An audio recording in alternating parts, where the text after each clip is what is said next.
Everything's going well. I am coming at you live for the first time from the Rock. Yeah, still got some setup going on in here, so it's going to take a little bit longer before I am completely up, running, and doing everything the way that I want to. But for those of you recently who have submitted soil tests, you're going to be seeing that stuff coming from this room, which is kind of nice. So I've been working really hard on the setup and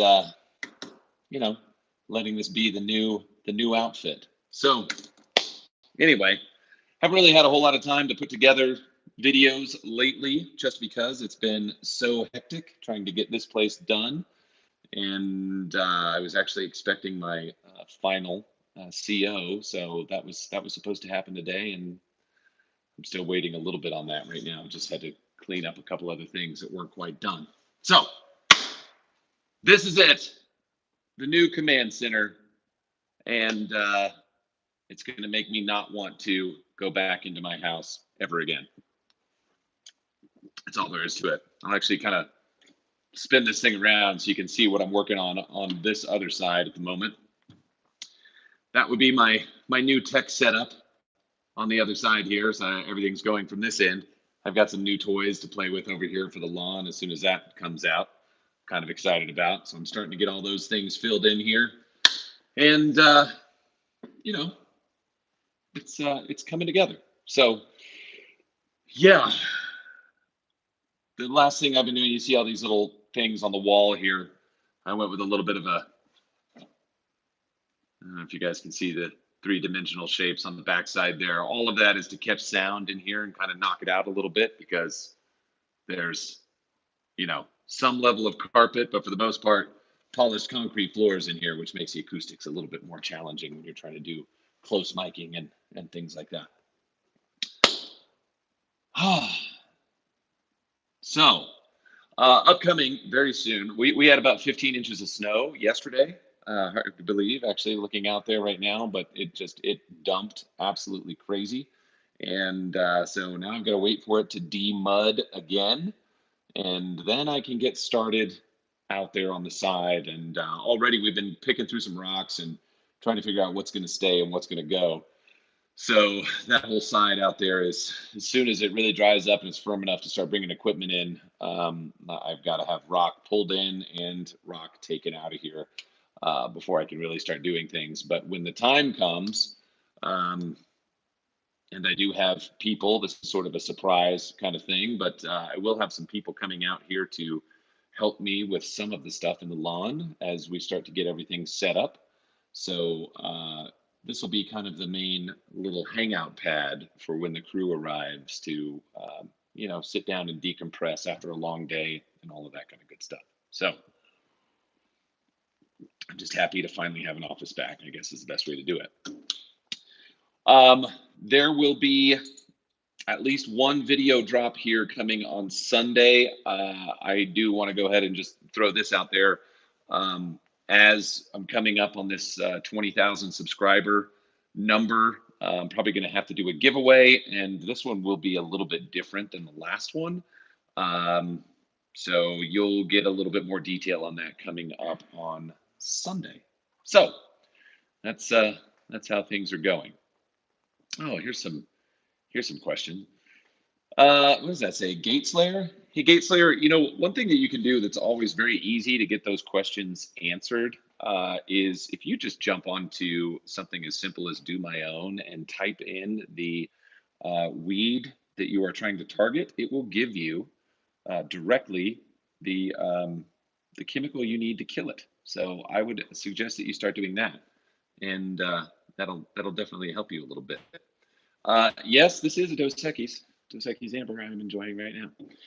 Opinion on how lime after to do a soil test, I'm guessing, to test your pH. I want to say that, old Mike from Spectrum, he liked somewhere around like 60 days before anybody did any testing if there was lime put down. So that'd probably be what I would do, is just wait a couple months before that. So let's see.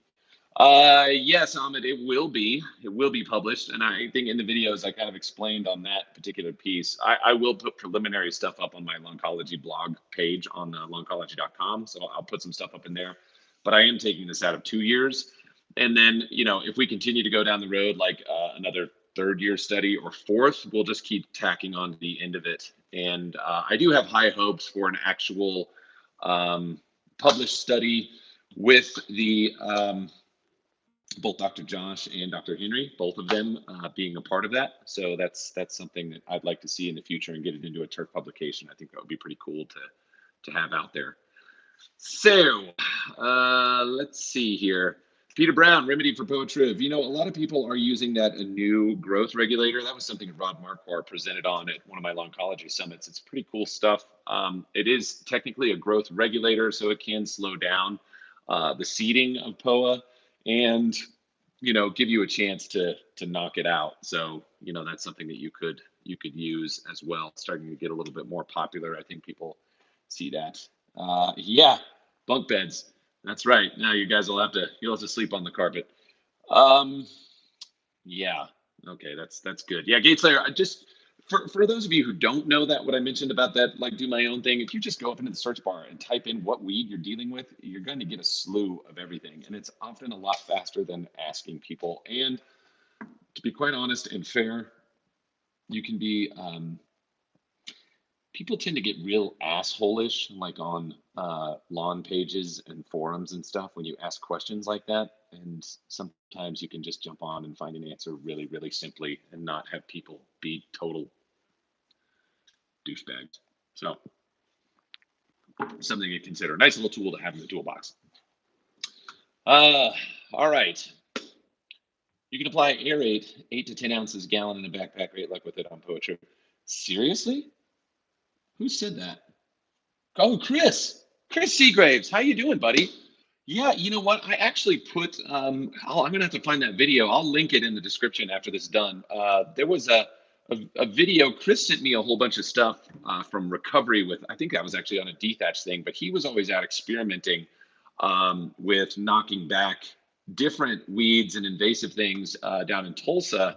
Had all kinds of cool crap going. Chris, I think it might be fun to actually have you on one time if you would be open to that. If you want to just, maybe we could do a little combo live feed one night and talk about some of the stuff that you did. Huh? How's that sound? Yep. All right. Perfect. So, yeah, let's plan on that. I actually, I'm just going to talk about Chris Seagraves here for a second. Chris was, and correct me if I'm wrong, like operations manager, if I want to use that term, if that's correct, at Lawn America in Tulsa for a number of years. And I know he's out working for another company now after that one sold. So the guy is a wealth of knowledge. He's come to a couple of our conferences as well, and would be just wonderful to have on here and talk about some of the stuff, um, some of the stuff that he's done in the past. Let's say, hold on, let me just jump up here real quick. Fasty, excessive amounts of humic 12 hurt the lawn. So the one thing I will say, I actually had a presentation with a group today about talking about some of these things in carrier volumes and things like that. There is a limit to what you should be applying with anything, and the labels are established for a very particular reason. I have those set because we don't want you to overdo it. So I wouldn't exceed that, and you can apply more often if you wanted to. You could go out through the course of the season applying material, but I haven't seen a great benefit to go further than maybe, I want to say the max we ever ran on that was like 8 gallons an acre in the course of a season. So you can break that down however you want to. 3 ounces equals a gallon an acre. So you can kind of play with that a little bit. But I have loaded mine up before, but with an extreme amount of water. And that's the thing, is if you do a high carrier volume, you have less chance of plant injury, and it just that's just how it is. So I don't know that I would go out there and just attack it. I would take it in over time. Like most things, it's better to feed in or supply in on a slower kind of a slower rate than just going all at once. All right. What's up, Jimmy Beveridge? Keith, how you doing, buddy? Uh, oh yeah, so Erica, I think I actually did. I touched on that last year. I'll put a link to this video in the description when it's done as well with Rod Marquardt. He is like the North American, um, like I don't know, sales, and I mean he's like manages the whole U.S. market, it seems. But he's kind of an old friend who's we've done a lot together. And last year he talked a lot about the Anu. So that, yeah, it's just, I mean, it's a growth regulator. It's safe on all turf types, but I think, like Paul Outlaw recently did something on that. I want to say there's a couple other guys that are testing it out right now, and they're going to be giving their 2 cents here pretty soon. So I would be looking for more on that. But it's not technically meant to be a like a herbicide um, for any you know for POA. It's just going to slow it down so that it doesn't seed and it can't reproduce. Just kind of the way that goes. So that's that. What did I miss while I was talking about this? Yeah, I tell you what. So that was what's the theory on using aerate on POA Triv? I've never actually done that. Now that was Chris's thing, and he messed around with that. And so what we'll do is schedule a time to get him to come on, and we'll do a little live feed with him and I, and let you guys just bombard him with questions. He's like I said, he's done all kinds of fun stuff on there. All right, so the sun's out. That's awesome. You guys can see the mountains there behind me. This is going to work out really well, I think, in the future. What else can I tell you? It seemed like there was something else that was really important that was coming out here, and now I can't think of what it was. Shoot. That might be it. That might be all I have for you tonight.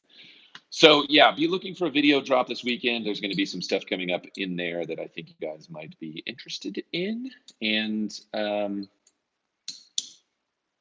yeah, that would be big. What would you recommend to help with getting common Bermuda to spread? Green punch at so what rate? Actually, Brandon, green pop. Use that and use it with RGS. Both of those things, Brandon. RGS and green pop are amazing at making Bermuda come through and fill in. Actually, that was another thing that was talked about today in a training that I did with some guys down in Florida. That was a comment that came up about how quickly they were able to fill in lawns using some of these combinations. So it's also something we can get into a little bit more as we come into the summer and I start getting some turf put out here and everything else. Okay, that's a good question about zinc. Now, let me just see if this product is still available in small quantities. I want to just see if I can find that.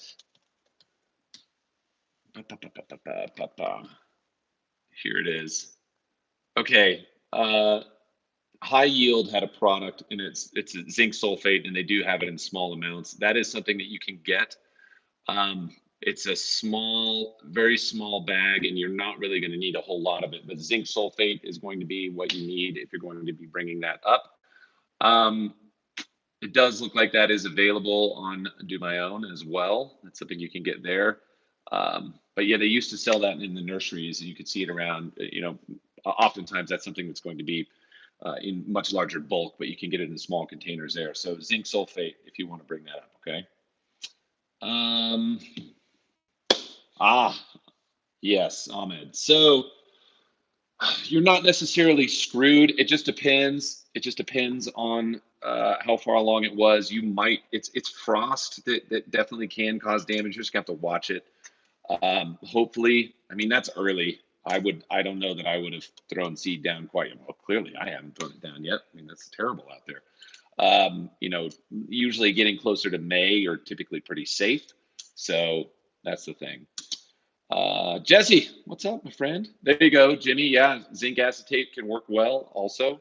That would be in a liquid form. The zinc sulfate will be in a granular, so you can do it either way.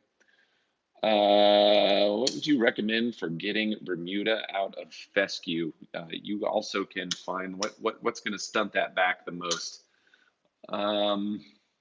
We have had to use around here.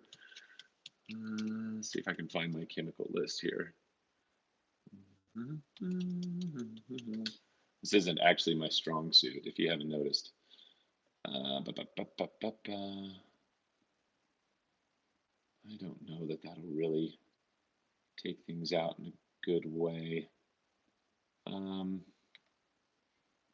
Okay. Let's take a look here if I can find this, if I had it on here. Maybe I don't. I will post this in the description as well, as I can pull that out for you also. Pylex. Yeah, Pylex. Triclopyr. Yeah, so that's what the guys were using here. They were using T-zone as part of it to take it out of there if it ever showed up in any of the material here. That was actually working pretty well. All right. So does anybody else have anything else for me, or is that pretty much it? So I can probably wrap it up now. I was over here searching when things were looking. Gotta go back. Oh, Tyler, what? So I'm actually going to be doing a combo. I am going to be putting turf down. I'm a little again concerned. I was looking up the water here and what's happening with the drought.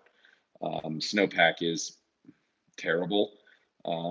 Even though we've got some snow the other day, it's nowhere close to where we need to be. So I don't know that I'm going to actually be able to seed it. I think I'm going to miss that.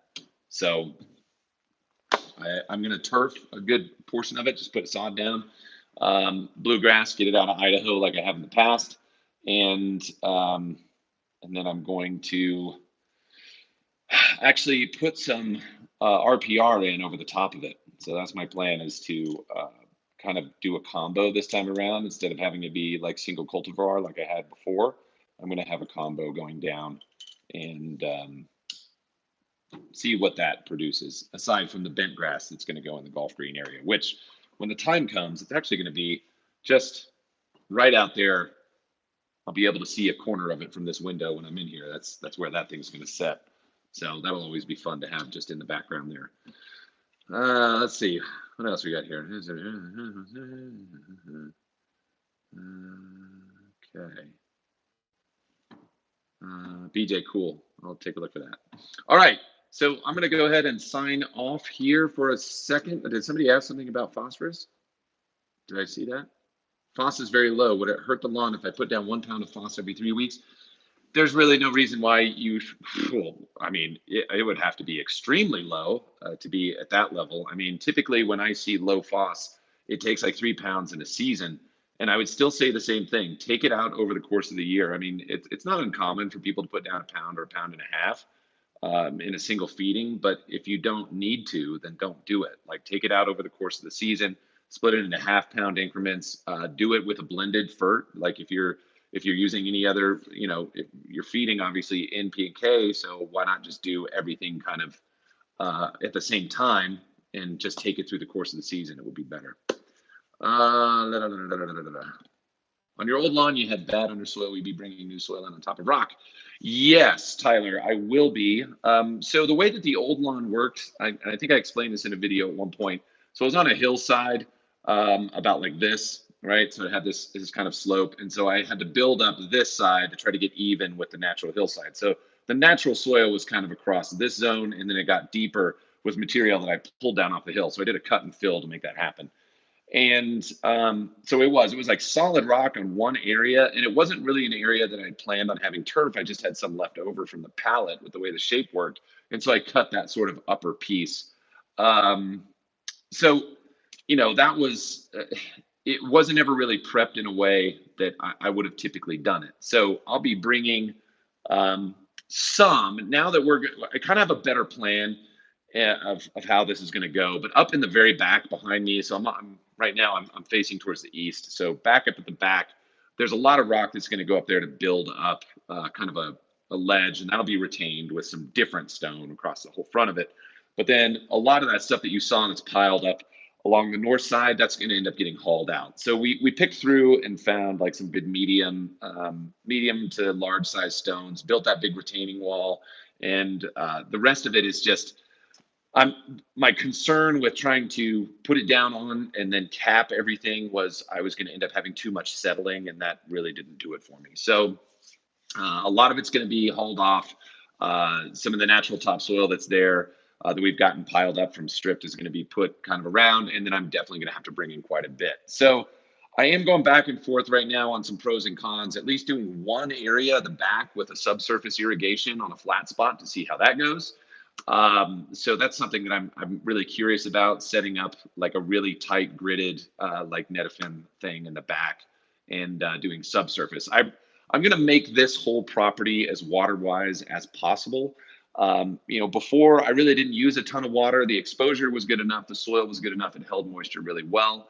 This is going to be a little different, mainly because I'll have a lot more exposure up on the upper back, and it's not going to have a lot of time where it gets shading like the old one did. So it's going to be a little bit different, and I'll be implementing a few things like from stuff that I used to do, which is actually utilizing some polymers in there down into the soil, mixing that in.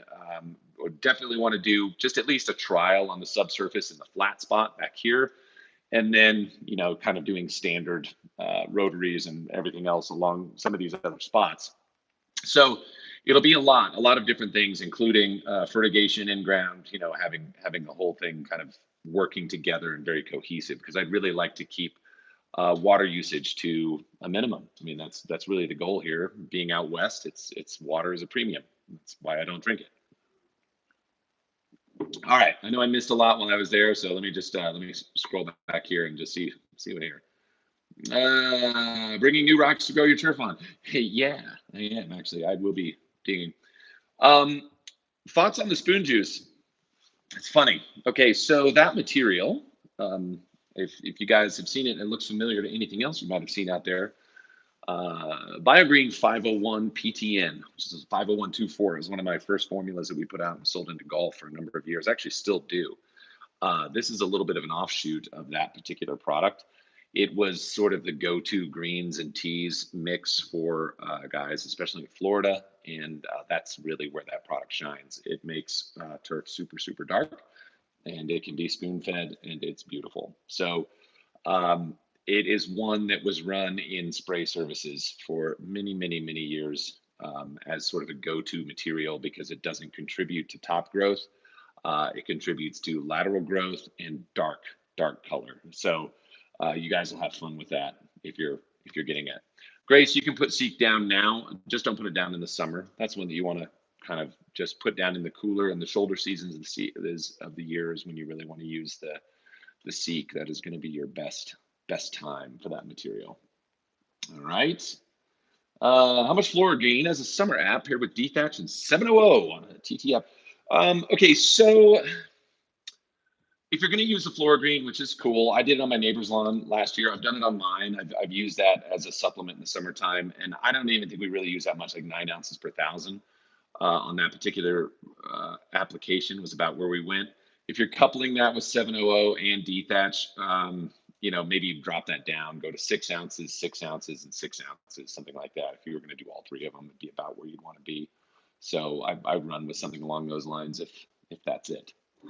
So, do I trust those soil kits? Which one? Give me a little bit. Yeah, I'm not sure exactly. Soil kit, is that maybe that's another testing thing? Or are you talking about my soil, or I'm not sure exactly which one you mean. Let me know about that. I'm just gonna wait and see. Oh, Soil Savvy. Is that maybe that's one? Soil Savvy, my soil. Oh, okay. So a couple things about that, and I actually think it is pretty easy to explain. I can actually spin around here and show you guys something if you want to get a better idea. Let me just flip around and I'm gonna see, can I do this? Let's do this. You ready? Check this out. So here's one of those tests right here. And I think this is something that you guys just need to understand because sometimes these get a little bit of crap and they don't really need to. They actually work pretty well if you know how to read them. So when you run through here, there's certain things that are different, right? Like, so this pH might actually be different than what's in the entire soil system, and meaning that there's going to be more, a lot of time, kind of more acidity in the root zone. And so that's something that I know that Brendan had talked about on a podcast at one point, that they might have a different pH reading here than you might get from a different lab. Now, that's all well and good, but it tells me that no matter what, this is going to be a high pH in the soil anyway, if this is reading any sort of acids, and we're wanting to do buffering on that. But let's just skip that for the time being. If you look at this from a different perspective, it needs to be more short-term oriented. Okay, so like right here, this optimal range of nitrogen. This is not an optimal range of nitrogen for something that would last in the course of a season by any means. So if you do the math on this, this is basically saying 14 to 36 pounds of material. Okay, that's what that's saying that you would need to apply as far as nitrogen, right? You need to put between 14 and 36 pounds down. That would be a single feeding, right? So you're looking at like between a third pound and 3/4 of a pound of nitrogen. You follow me? So that's the difference, is you're looking at this like it's a single feeding. So you can actually take this out over the course of a year and figure things out. So it's the same thing here. Like if I was starting to get low on phosphorus, this number might not be accurate for what's in the soil, but it's what's being made available to the plant at the time of this test. And this is what's saying that the plant can uptake kind of at its maximum. But even on the low end, say like 18 parts per million would be where the bottom end is where you would want to be. We're going to talk about needing to boost that up. But again, this is like single feeding stuff here. So we're talking like a 1/4 pound to, a 1/2 pound is what this is kind of saying for like a maximum application. Okay, same thing here. Like this is not something you would see optimum in the soil. This is just during this particular time of feeding. So we know these numbers have to be way higher as well, up to like 280 parts per million, depending on the soil type. So again, we're taking a lot of these numbers and needing to multiply them times 4 or 5 to really get a good idea of what the year looks like, if that makes sense. So nothing wrong with those tests. You just have to know how to read them. And, again, I see a lot of people giving people shit about doing these things, and there's no reason to. That it's just, if you don't understand it, then you shouldn't talk about it. So a lot of these they're very simple, and people send these to me all the time. And I go through and do annual feeding reports based on these tests. In fact, the reason that was on screen is I just finished one for somebody before I went on and did this live thing. So they're not hard to understand. And, you could very easily take one of these tests and say, do it 4 times a year. You don't need to do that by any means, but you could. And, get an idea of what your next feeding would be. So here, like Erica, let's address this real quick. The soil test at the beginning of the year said everything is good, nothing needed. That's for one time.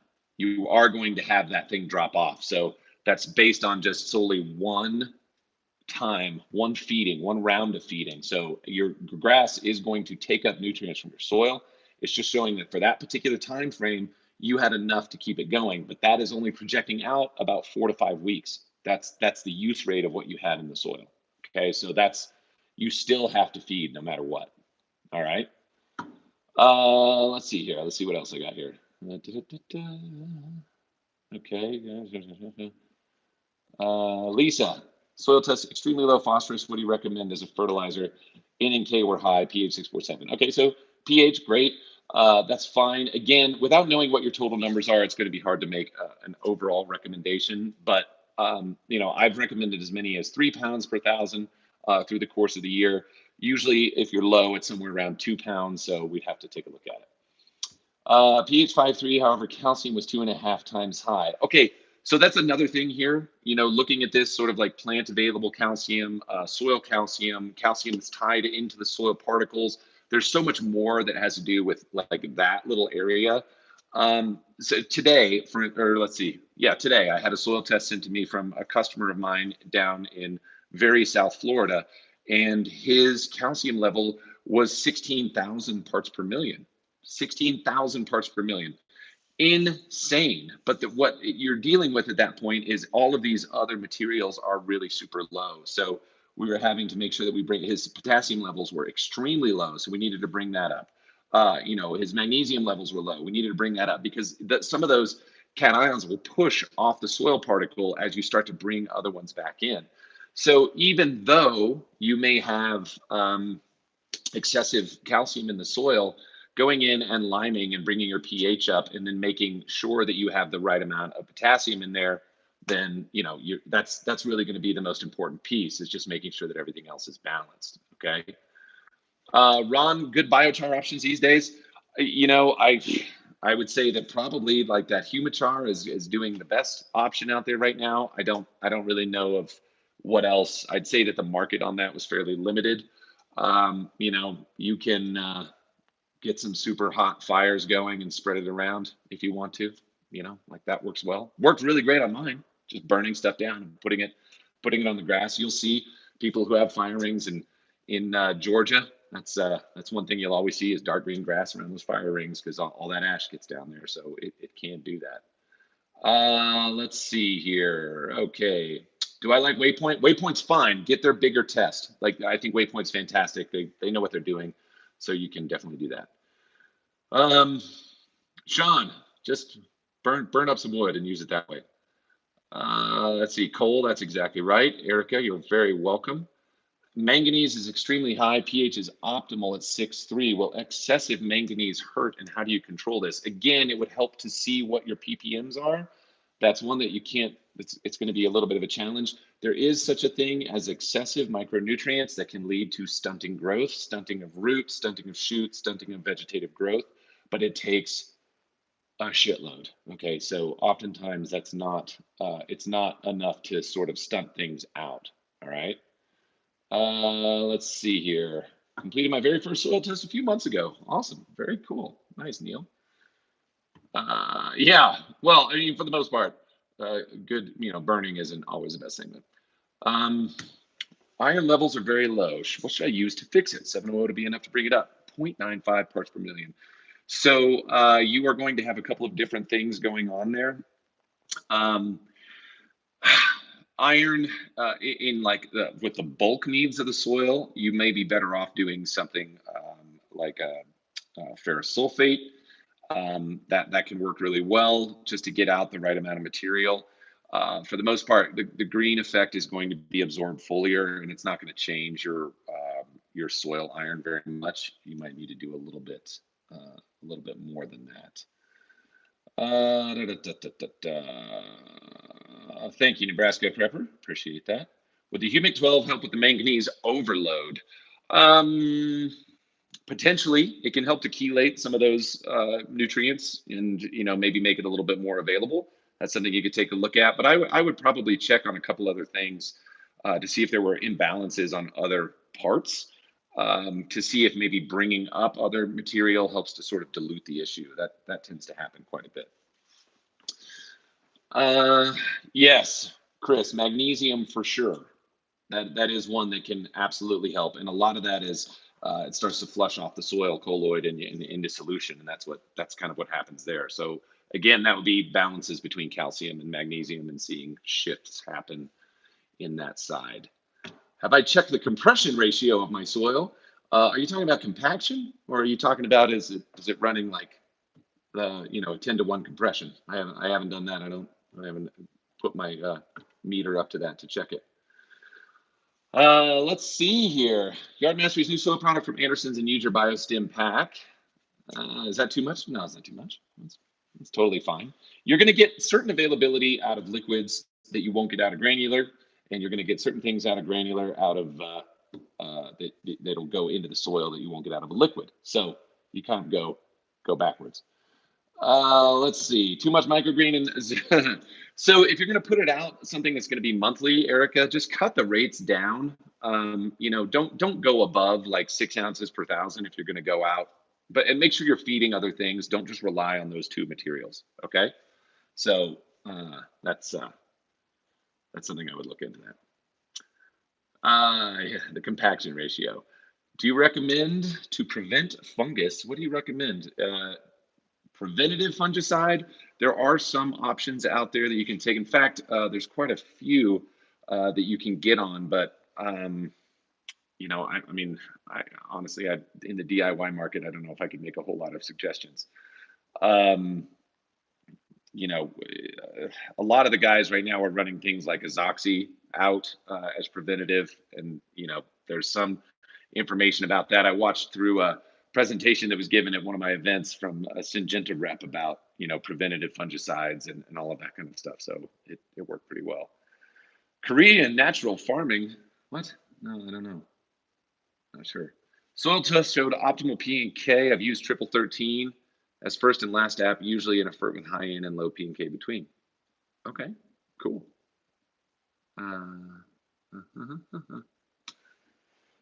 Let's see what else we got here. Yeah, so Sean, I don't know. I'm not sure about that Korean natural farming. I'm not exactly sure what to tell you about that. Should I only do N as soil test recommends, or keep doing what I have been? Tanner, how does your lawn look? How does your lawn look? Base your in needs on that, on what's happening, and just feed as it looks like it needs the material. Okay. Cole, do magnesium and calcium work together? Yeah, they do. They have a certain ratio where they work best together.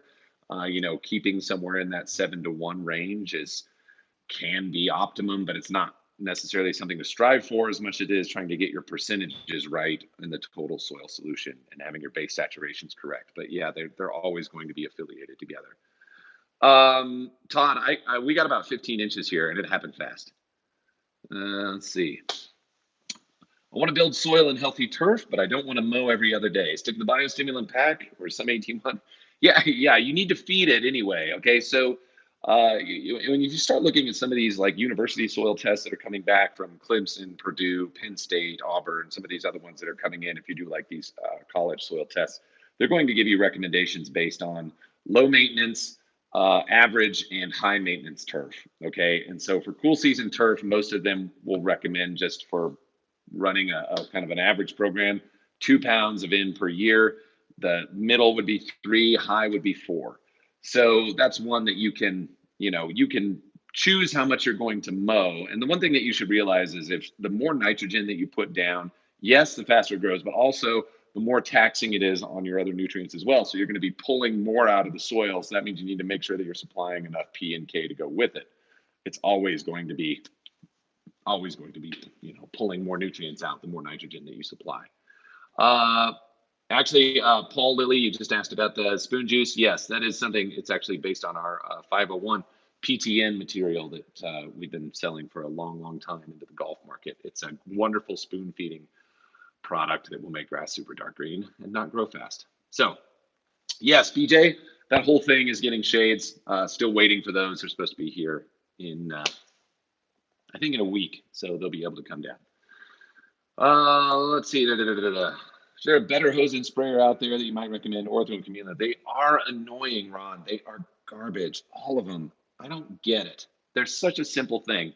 I have a couple here that I just recently got. I'm going to be taking apart one just because I want to see something about the inside of it, and then maybe I'll give you some updates on that later. But I'll tell you what, the hose bib adapted or hose bib connected easy flow tanks that you can get like on Drip Depot for like $60 are fantastic. Those things work great. And you just pour everything in there and just go out there and go water to your heart's content. Do it that way. It's pretty awesome. Let's see.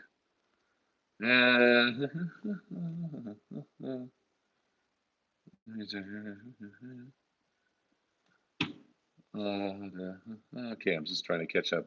Success with ortho, yeah, they are cheap. Oh, so this is interesting. I don't know if you guys have ever seen this, but on those ortho sprayers, they have a 10-year guarantee. If there's any failure on them, they will send you a new one. I didn't know that until I saw it on the sticker. I just think they make so many of them that they're kind of screwy. Yes, John Curry, it would be wonderful for that. Oh, the hose bib company. Yeah, so Easy Flow makes a tank in like I think their smallest one's like a 3/4 gallon tank. I have one. I actually put it over on the garden next door. They work wonderful, and you can figure out your ratios on how much material you need to put in and how long it'll take to empty the tank out. It's pretty simple to do. So if you have however many thousand square feet lawn, you can put that much in there, load it all up with water, and just spray until put that thing on maximum and just walk around with a regular sprayer because it's all coming out. So that's a good way to do it. If you go back in time, what would you have done different with your previous lawn? Oh, that is a great question. I kind of rushed when I put that thing in. I did it as a surprise to my kids. They were gone for a week, and I wanted to build everything really fast while they were out of town. So I think I didn't end up putting a sprinkler system in because I always knew I was going to tear it out. I plumbed up to it, and then I never did it. And that's something that I would have done for sure. Um, I suppose the other thing that I didn't do that I used to do in the past is I actually would have I would have incorporated some polymers in there to begin with, and they eventually go away. I mean, if you're lucky to get 3 to 5 years out of them, but it does make a big difference. So that's something that I might have done different in that place. With the easy flow tank, yes, Andrew, don't put anything in there that is a control product because if you're going to run, especially if you're running a sprinkler or anything like that, it's not worth it. Do not do that. Don't let it go up. Don't let it drift. Don't do anything like that. That is meant for fertilizer, and that's really it. Neil, on electric mowers, I have one. Actually, I love my electric Honda. I think it's wonderful. Never had any issues with it. I only had to charge the battery like maybe twice last year, but again, it was pretty small. On the new grass, when it's all done, I imagine I'll get one mowing out of one charge is about what I expect because it'll be kind of going up and down a hill, um, and so it'll tax it a little bit more. But I'm there are certain things that I really think the electric, um, the electric equipment does well on. I'm not a fan of corded equipment at all. I know that there's a lot of people out there that love their Sunjos and they use those, and I think that's wonderful. But I think cutting the cord, foreshadowing, is going to be something that I think more people would want to do. Somebody said something about the easy flow. The hose bit been consistent? Not really. Okay, so as you get going on the material, you kind of walk the lawn and you walk back across the lawn, and you kind of just do it that way. So you're going to end up getting the right amount of material out over the whole thing. I've not really seen inconsistencies with them ever. So I mean, even if you put it on max flow, like for instance, if you put all the material in it, it does dilute on the way down, right? Like water's going into it to mix it up. But if you start over here and you spray across and you get over to here and then you spray back the other way, you actually end up getting the same amount of material because it declines like that. You get kind of a declining spray across the whole thing and it balances out. It's kind of weird, but it works. So you don't really have to worry about that too much. Toro, whatever it was that I said, I was wrong. Yes, I have the electric Toro. Thank you, Cole. Appreciate that. That would be funny, Ron. That would be awesome.